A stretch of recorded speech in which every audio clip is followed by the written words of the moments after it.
Good afternoon, ladies and gentlemen, and welcome to the Proximus Final Year 2019 Results Conference Call. For your information, this conference is being recorded. At this time, I would like to turn the call over to Nancy Goossens, Director, Group Investor Relations. Madam, please go ahead. Thank you. So, good afternoon, ladies and gentlemen, and thank you for calling in. I trust you have all received the results this morning and that you have been able to go through the numbers. We will be keeping our traditional format for this call, with most of the time reserved for your questions. Let me just quickly introduce to you the participants on our side. So we have here with us the CEO, Guillaume Boutin, CFO, Sandrine Dufour, as well as the CTO, Geert Standaert. From the customer divisions, we have Bart van den Meersche for the enterprise segment, and for the very first time, I think, on this call, also Jim Castere, who is taking up the role at interim of Chief Consumer Market Officer. They will be taking your questions in a moment. Let me remind you that for this round, we will be focusing on the published results for 2019. So for your forward-looking questions, please bear with us until the CMD, which we scheduled end of March. Now, before turning to your questions, we will start with an introduction from Guillaume Boutin. Please go ahead. Welcome to you all. I first would like to say that I'm very happy to present our Q4 and full year 2019 results. Since I've been appointed CEO, we have been working very hard on redefining a winning strategy for Proximus that will be presented at our Capital Markets Day scheduled for the 31st of March. Therefore, today, we will only focus on the 2019 results. As you could read in our announcement of this morning, we managed to keep a positive customer momentum in a very competitive market. The growth in our consumer customer base for internet, television, and mobile postpaid was supported by our appealing year-end campaign and by the ongoing success of our dual brand and segmentation strategy. For our Proximus brand, we see a growing number of households signing up for converged offers, with especially the Epic and Minimus packs having strong traction. By end 2019, over 60% of our household customer base was convergent. At the same time, Scarlet did well in the segment of price seekers. Through the no-frills offer from Scarlet, we answer the needs of customers that are looking for the cheapest offer in the market, while we preserve our premium Proximus brand. We remain very attentive in differentiating both brands, with the Proximus brand typically providing a richer offer. For example, on the 1st of December, we have launched My Epress for Proximus Internet customers, this in partnerships with two press groups. On the enterprise side, it remains challenging to preserve our strong position. In a tough competitive environment, we grew our mobile customer base, while the pricing pressure is reflected in a lower ARPU. For ICT, however, we ended the year on a high note. This mainly came from higher revenue from ICT product deals, as well as a continued favorable revenue evolution from high-value professional services. To remain successful, we continue to reinvent ourselves. Therefore, to unlock the digital potential of our enterprise customers, we have launched Proximus Accelerators. This is a collaborative ecosystem of Proximus subsidiaries with highly specialized digital IT experts. They help companies in their digital transformation by creating fully integrated ICT support. And thanks to the progress made on our own digital journey, we realized strong cost efficiencies in our domestic operations. One example to illustrate our efficiencies, we recorded a 20% decrease in our call centers volumes. The fourth quarter financial results brought us to a full year achievements in line with our 2019 guidance, with domestic revenue, excluding terminals, down by 1.2% and a slightly growing domestic EBITDA. With BICS included, the 2019 group EBITDA was stable compared to last year, as we anticipated. The capex for 2019 amounted to 1,027 million euros. This included, amongst other things, the further developments of digital platforms, the ongoing upgrade of our transport network, investments in mobile to continue to guarantee top quality for mobile customers, and includes of course, also the ongoing deployment of our fiber network. For so-called brownfield fiber, we are today deploying in 13 Belgian cities, while we continue to deploy greenfield fiber across the country. The fourth quarter free cash flow generation was seasonally low and compared to an exceptionally high fourth quarter of 2018. Excluding cash out for acquisitions, the full year normalized free cash flow was 504 million euros, so fairly stable in comparison with 2018. For our shareholders, the board of directors decided to propose to the annual general shareholder meeting of the 15th of April 2020 to return over the result of 2019 a stable gross dividend of 1.5 euro per share, of which 50 cents was already paid as interim dividend in December 2019. As a last point, and following the agreement we concluded with the majority of the unions on our fit-for-purpose transformation plan, we are currently proceeding with a voluntary leave plan. An equivalent of 1,347 FTEs have signed up for this, with a majority of them leaving by the 1st of March 2020. The period of uncertainty has not been easy for many of our employees, and we are thankful for their continued commitment. We can now start a new chapter, working on the future of Proximus with positive energy and renewed ambition. With this, I'm covered my introduction and propose we now start with your questions. Thank you, sir. Ladies and gentlemen, if you wish to ask a question, you may press 01 on your telephone keypad.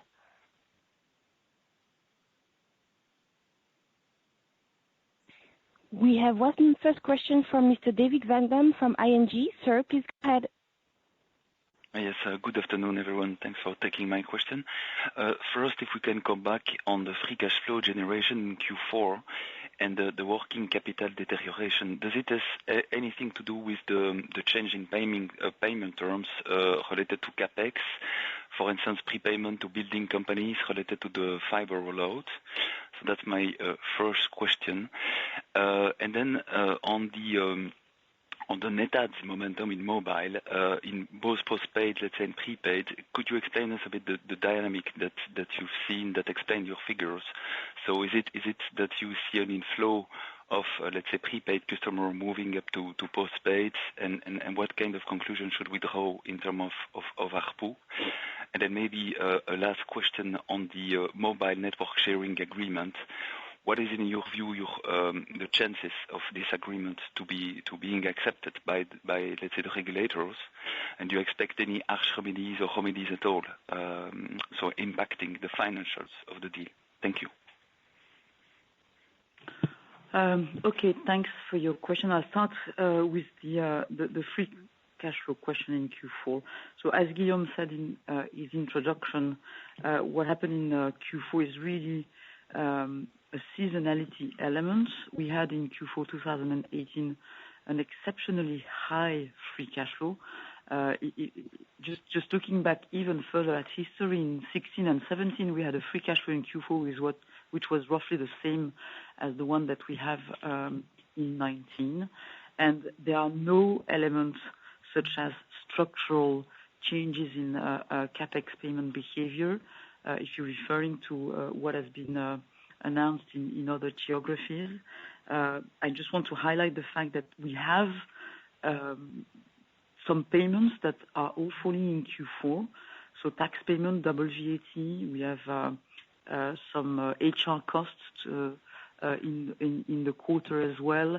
We have the full spectrum cash out. And so the comparison is unfavorable with this last year, but last year was exceptional. It was also exceptional for the disposal of buildings in 2018, and we had less of them in Q4 19. And so I look at the full year, and for the full year we have a nice coverage of our dividend because we are releasing a 504 million euro that covers our dividend. Thank you. So on the mobile net adds, our mobile net adds for Q4 are indeed rather soft versus competition. We have done a very strong Q4 in acquisition, but at the same time, Orange has boosted their data and their products mid-November. So we have recalibrated our mobile offer on January 1st, making sure that the value is back in line with the market, offering more data, so making our mobile proposition again more competitive and attractive. And we see the first positive results of that. With respect to your question on prepaid, postpaid, you have to bear in mind that in Q4, Scarlet stopped their prepaid offering, so that has impacted our prepaid results in Q4. And then finally, on the mobile ARPU, in Q4 is impacted by the Epress offer linked to recalibration between the fixed services and the mobile services. Thanks. On the network sharing deal, as you mentioned, we are waiting for the outcome, which is foreseen for mid-March. And we are, I would say, quite confident on the outcome, as we have taken into account the remarks of the BIPT, and we believe that the agreement reflects all of those, so we are quite confident. Okay. And you mean confident that there won't be, let's say, financial impact?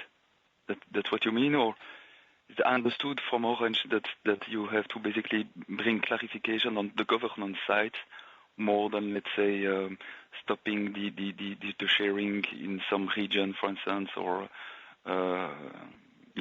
talking about technology, that you basically have to be less ambitious? Well, we share that view. As I said, it was part of the remarks of the BIPT, and as I said, all the agreement reflects all the remarks that have been raised by the BIPT. Okay. So we are confident. Thank you. Thank you, sir. Next question is from Mr. Roshan Ranjit from Deutsche Bank. Sir, please go ahead. Hi, afternoon. Thanks for the questions. Two from me, please. Firstly, just on capex. I think back when you announced your fiber plan in 2016, you guided to fiber capex being around 30% of your overall envelope in 2019. Can you give us an update here and where basically we ended up, please? And secondly, you talk about a tough trend in enterprise. Is that purely down to usual pricing down from customers, or are you seeing more competition from your peers, because we have seen them continually make small B2B acquisitions? So is that having an impact on your customer base? Thank you. So I'll take your first question on capex. In 2019, the percentage of our capex dedicated to fiber is not yet at 30%. However, it's growing versus the previous year, and I propose that we give a full picture on the trends when we discuss with you at our Capital Market Day at the end of March. So if I may to say, are we talking about a few percentage points below? Are we talking like close to 20%? Are you able to give a bit of detail on that? It's above 20%. Okay, thank you. Thanks.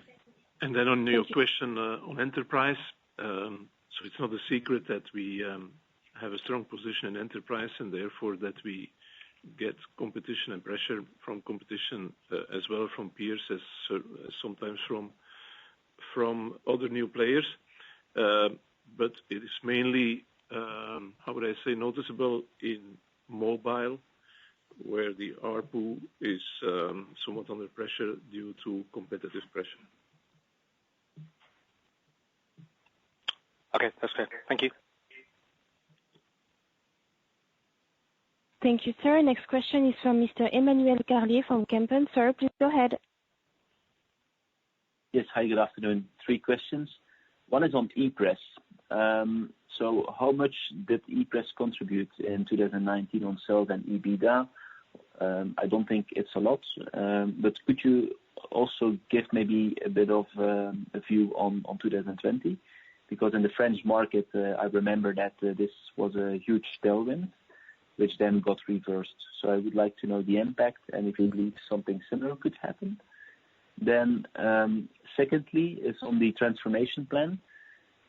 So you have announced the cash out, but not the OPEX savings yet.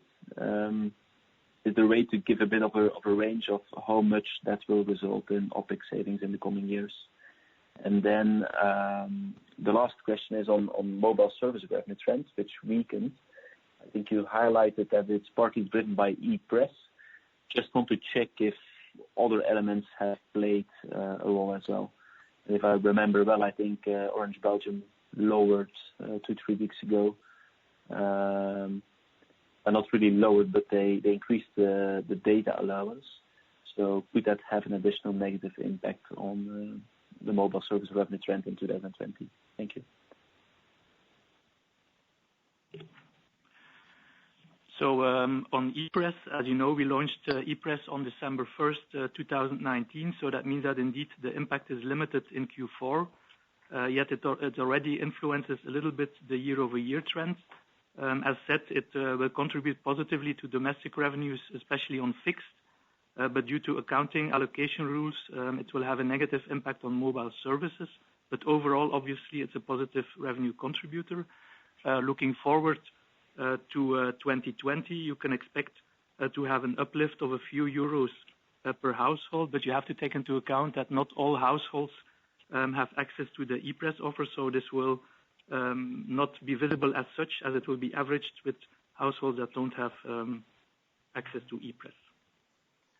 And then maybe on the third question, which is I think linked to the first on the mobile service revenue, it is indeed Epress that has the impact on mobile service revenue. So there are no other elements impacting. If I may just comment on the first question, because you made a comparison with the French situation. I would like to emphasize that in Belgium we've done this in all transparency with the tax administration, so it's compliant with the existing Belgian tax law. So I just want to draw the attention on that for the security of the revenue impact. Regarding your question on the on our fit for purpose plan, so indeed we've announced the cash impact. We thought that on the OpEx saving benefits, it would make more sense to bring everything together to give you the full picture, including the strategy forward. So we will share this with you in March. But just in terms of gross saving, I think what you can do is use a proxy of around 65,000 euro per FTE and get a sense of the gross savings. Now, what we are not saying there yet, because we're still working on it, it's all very fresh data, is how much resources we'll have to reinvest in new hiring and in terms of also resources to make sure that we ensure the continuity of the business. Remember, we had also the early leave plan at the beginning of the year. We had the last wave of departure with 375 people leaving the company on the 1st of January. We'll have most of the 1,347 FTE leaving very soon. So we need as well to spend resources to ensure the continuity, and it's better that we give you a full view on the total benefits in a month. And the new people that you need to hire, are these different profiles, or is that a similar kind of cost per FTE? Yeah, we will comment further on this, but remember what we had said, that this transformation plan has to do with really making sure that we have the right profile for the future of the company. And so indeed, we'll have to strengthen our position in domains where we need some different skills as well.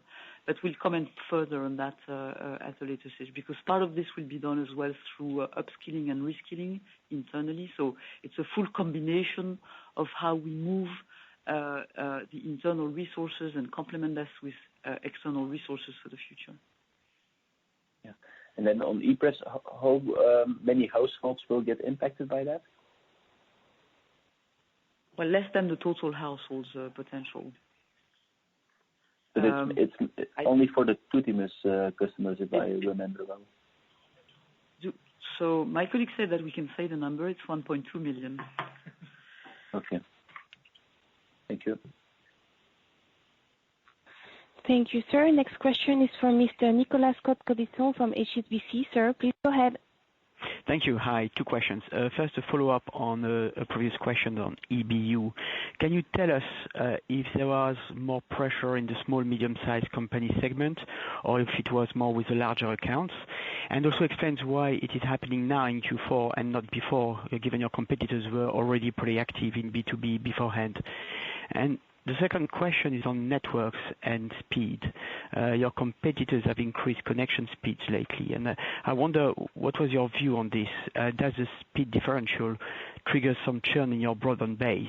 Or maybe the other way to ask the question, what's the main drivers for churn? Is that speed, pricing, or any other factors? Thank you. On your first question, quite honestly, the competitive pressure is not mainly on small and medium enterprise or on large. I mean, we see them in both. Now it's not new in Q4, so we've I think already for more than, I would say, for several years, our competitors are saying they're targeting the enterprise market, but I think we have been able to sustain pretty well. The only difference in Q4 is that there is an ARPU impact, which is partially competitive, but also partially a number of one-offs, which make the ARPU decline in Q4, I would say, exceptionally high compared to previous quarters. And do you mind if I ask you what are the kind of one-offs? Is that big contract renegotiations or? Sorry? What are these one-offs in Q4 then? Is it because of a big contract being renegotiated or? There are two types of one-off, Nicolas. One are some indeed contracts pricing renegotiations, which impact was retroactive, and second have to do with correction related to out of bundle. Okay.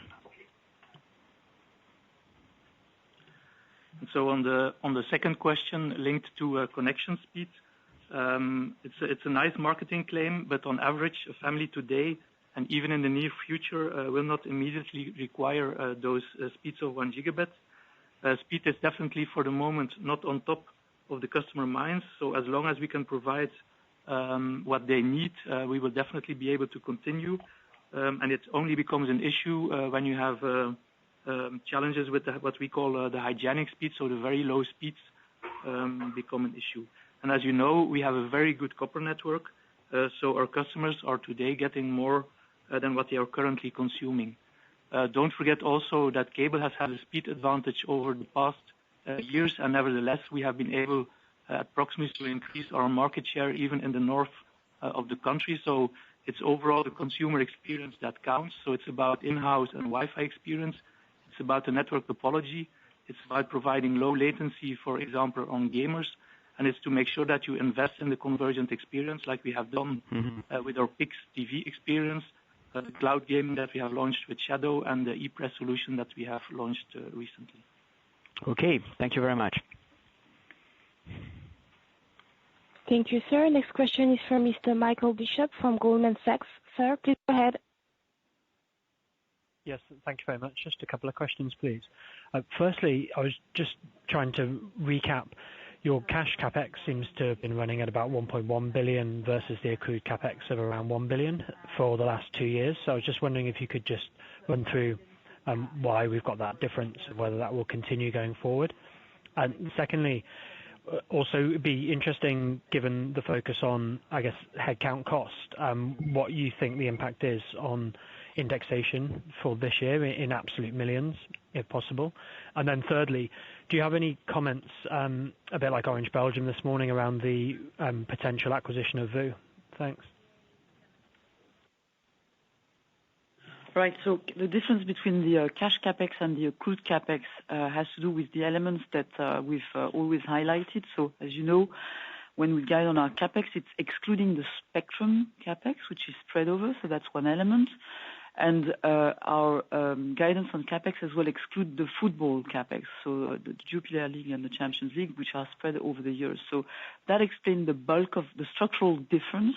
Now, beyond that, you have some working cap element that can play here or there, depending on the I would say, the seasonality or how spread the accrued CapEx are over the year, but the structural element are these two aspects.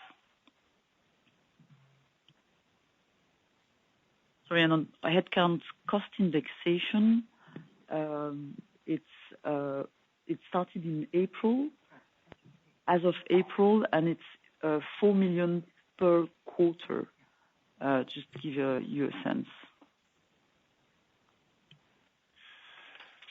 Just one comment on the news that we read as you and this morning in the press.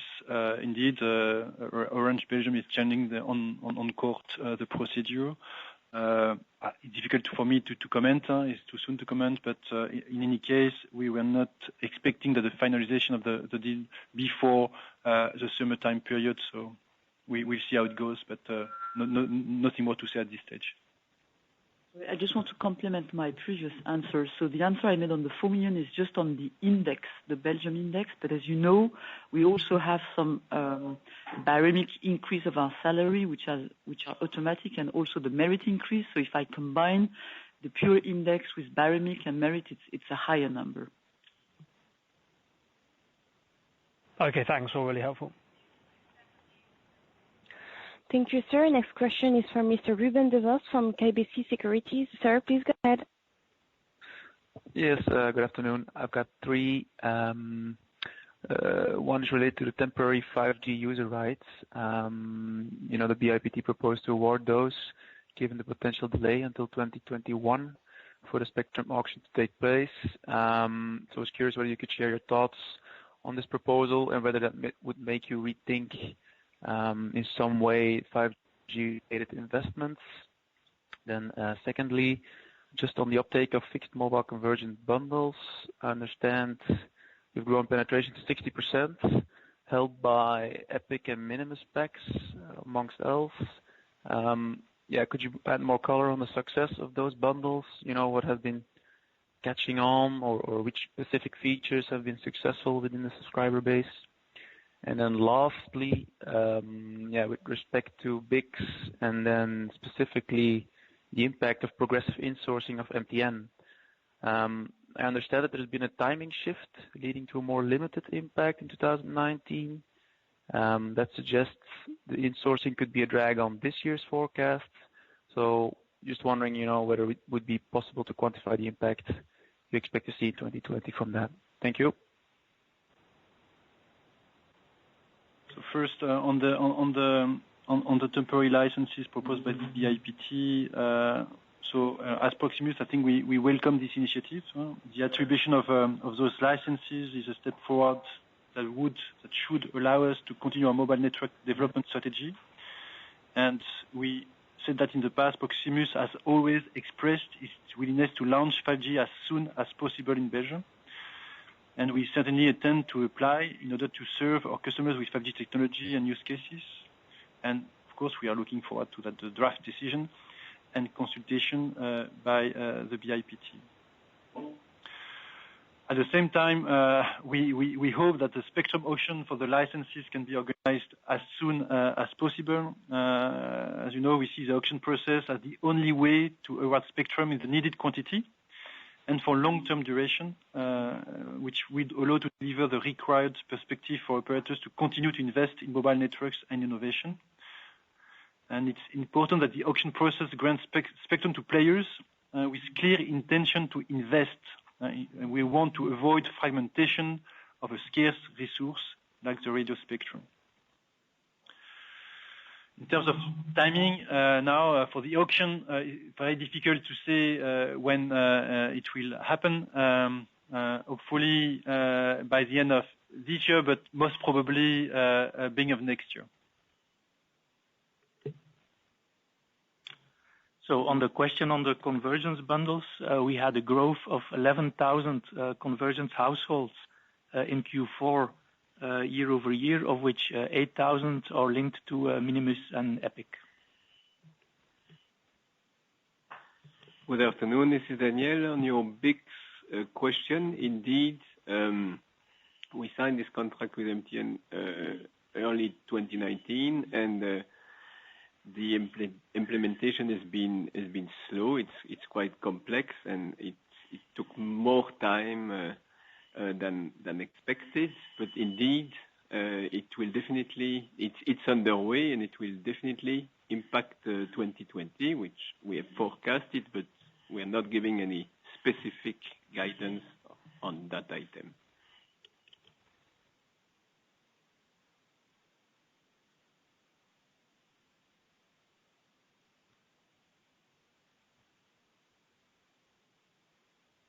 Okay, thank you, sir. Next question is from Mr. Ulrich Ratz from Jefferies. Sir, please go ahead. One is whether your perspective on the announcement from BAPT yesterday on the mobile spectrum, on the mobile spectrum sort of reissue.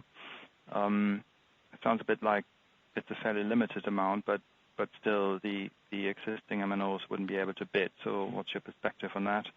The second question is, there was sort of fairly detailed discussion so far over that Epress bundling.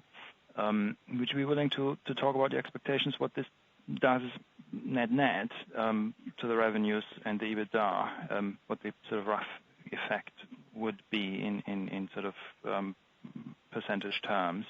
That would be very helpful. Thank you. On the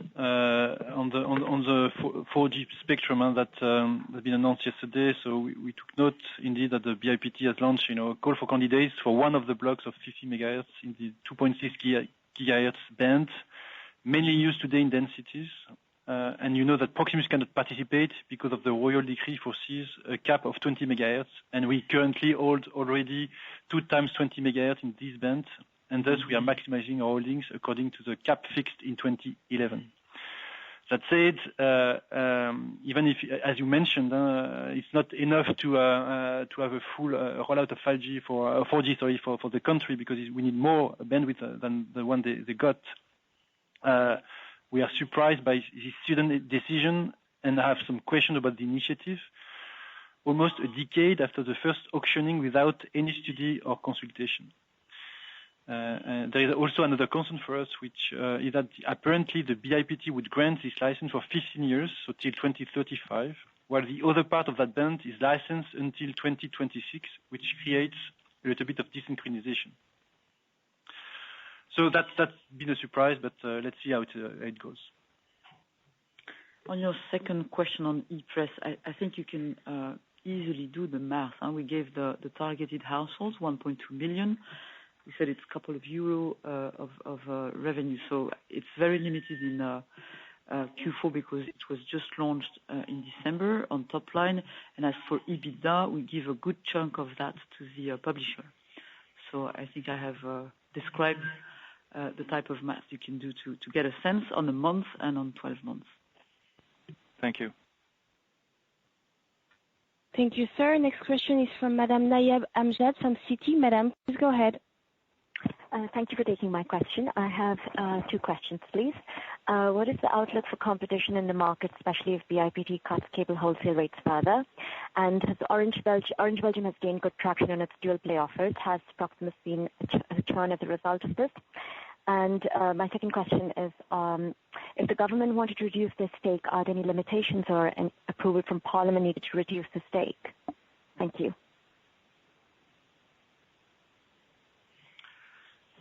So on the question linked to competition will no doubt remain elevated in Belgium.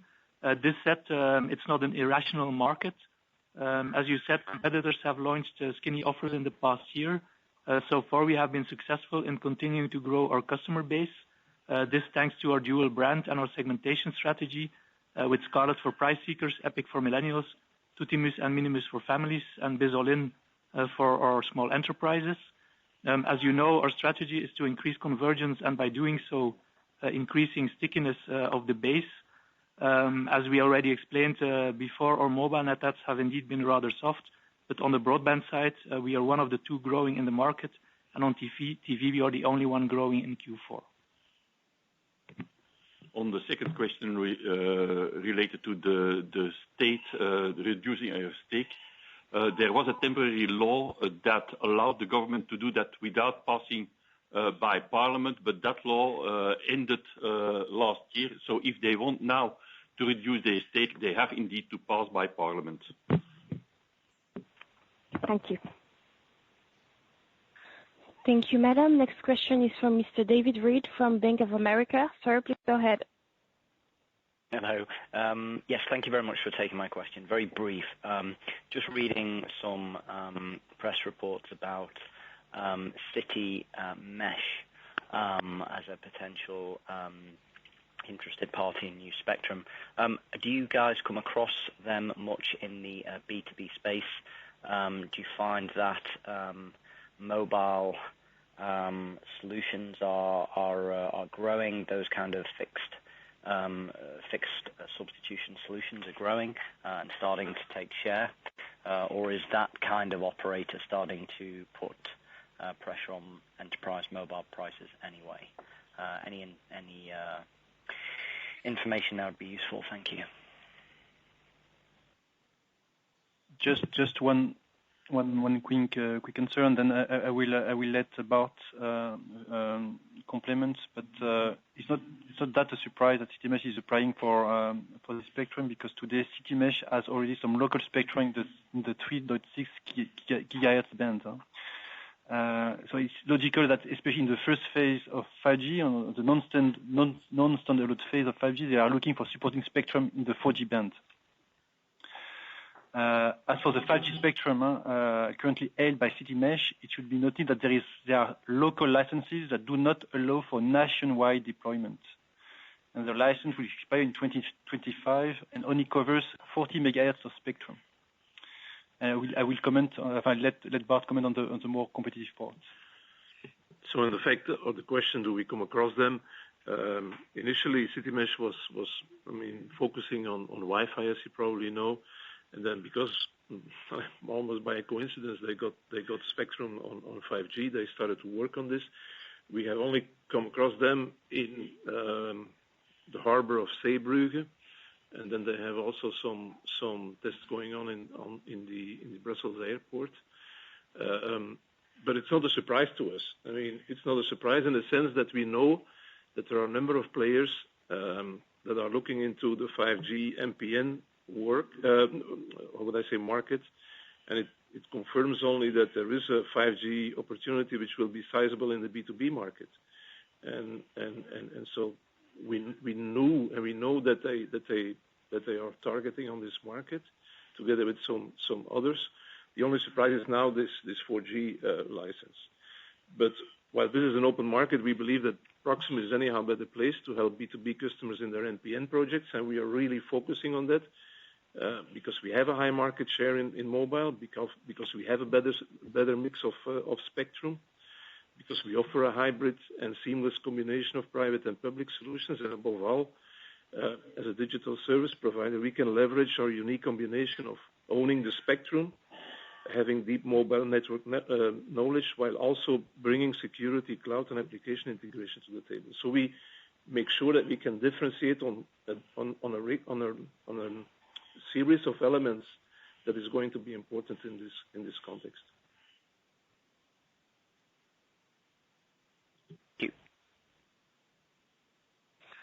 Thank you, sir. We have one last question from Mr. Matthijs van Leeuwenhoek from Kepler Cheuvreux. Sir, please go ahead. Yes, good afternoon. It's regarding the dividend. I am aware that you will have this Capital Markets Day, but during previous calls, you made it pretty clear that in case your free cash flow generation was not enough to cover the dividend, you would use the balance sheet, or you will gear up in order to pay the dividend. Is this still the policy?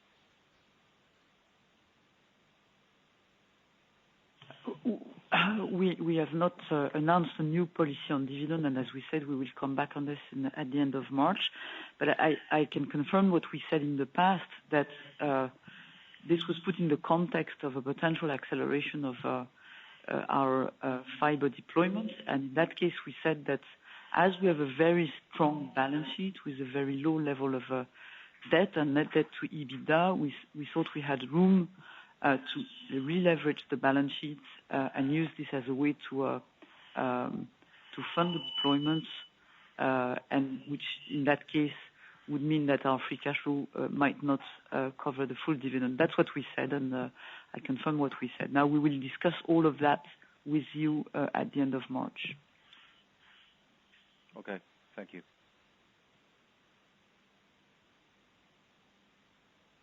We have no other question. Back to you for the conclusion.